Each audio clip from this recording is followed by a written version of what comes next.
ৰাজমিস্ত্ৰীৰ পত্নী হ'ব এতিয়া জনপ্ৰতিনিধি। দৰিদ্ৰ ৰাজমিস্ত্ৰীৰ পত্নীৰ পঞ্চায়ত নিৰ্বাচনত বৃহৎ জয়লাভ। অকল ধনবল আৰু বাহুবল থাকিলেই নিৰ্বাচনত জয়ী হোৱা নাযায়। লগত থাকিব লাগিব আপোনাৰ যোগ্যতা আৰু ৰাইজৰ সমৰ্থন। ৰাইজৰ অভূতপূৰ্ব সঁহাৰিত নিৰ্বাচনত বৃহৎ জয়লাভ ৱাৰ্ডৰ সদস্য পদৰ প্ৰাৰ্থী জায়েদা পাৰভিনৰ।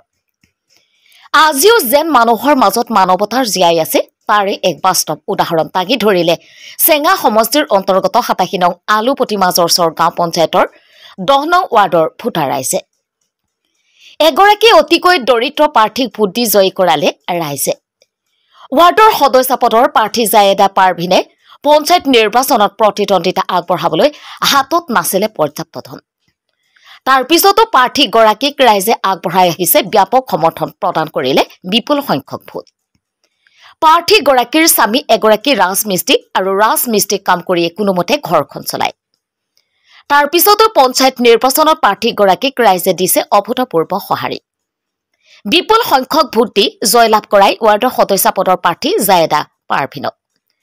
নিৰ্বাচনত প্ৰাৰ্থীগৰাকীৰ বৃহৎ জয়লাভ দেখি উৎফুল্লিত হৈ পৰিছে এতিয়া গাঁওবাসীৰ ৰাইজ। ইনকিলাব জিন্দাবাদ জিন্দাবাদ জিন্দাবাদ কায়দা বাবিন জিন্দাবাদ জিন্দাবাদ জিন্দাবাদ কায়দা বাবিন জিন্দাবাদ জিন্দাবাদ জিন্দাবাদ কায়দা বাবিন চিকিৎসা চিকিৎসা চিকিৎসা কায়দা বাবিন ওয়েলকাম ওয়েলকাম ওয়েলকাম কায়দা বাবিন ওয়েলকাম ওয়েলকাম ওয়েলকাম আজো আজো কায়দা বাবিন জিন্দাবাদ জিন্দাবাদ জিন্দাবাদ কায়দা বাবিন নিৰ্বাচনৰ ফলাফল পাই কেনেকুৱা লাগে? নিৰ্বাচনৰ ফলাফল পাই মোৰ বহুত ভাল লাগিছে। ৰাইজে কেনেকুৱা সঁহাৰি দিছে?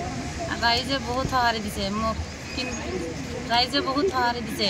যেহেতু আপুনি মানে অতিকৈ দৰিদ্ৰ মানে হাজবেণ্ডজনৰ মানে ৰাজমিস্ত্ৰী কাম কৰিছে। হয়, মোৰ নিৰ্বাচন ক'বলৈ গ'লে মানে টকা পইচা যথেষ্ট লাগে, কিন্তু আপোনাৰ টকা পইচা নাছিল, বহুত অভাৱ আছিল।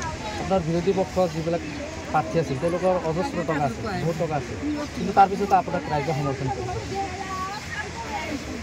কেনেকুৱা লাগে? মোৰ বহুত ভাল লাগিছে। ৰাইজৰ সঁহাৰি পাই মই ৰাইজক বহুত ধন্যবাদ জনাইছোঁ।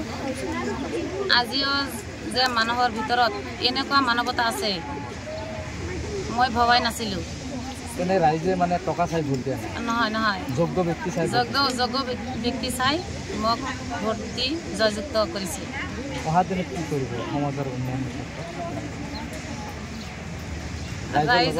ৰাইজৰ লগত থাকি মই যিবিলাক অনাটন অভাৱ আছে সেইবিলাক ৰাইজৰ লগত মিলি মই অভাৱ অনাটন দূৰ কৰিবলৈ চেষ্টা কৰিম।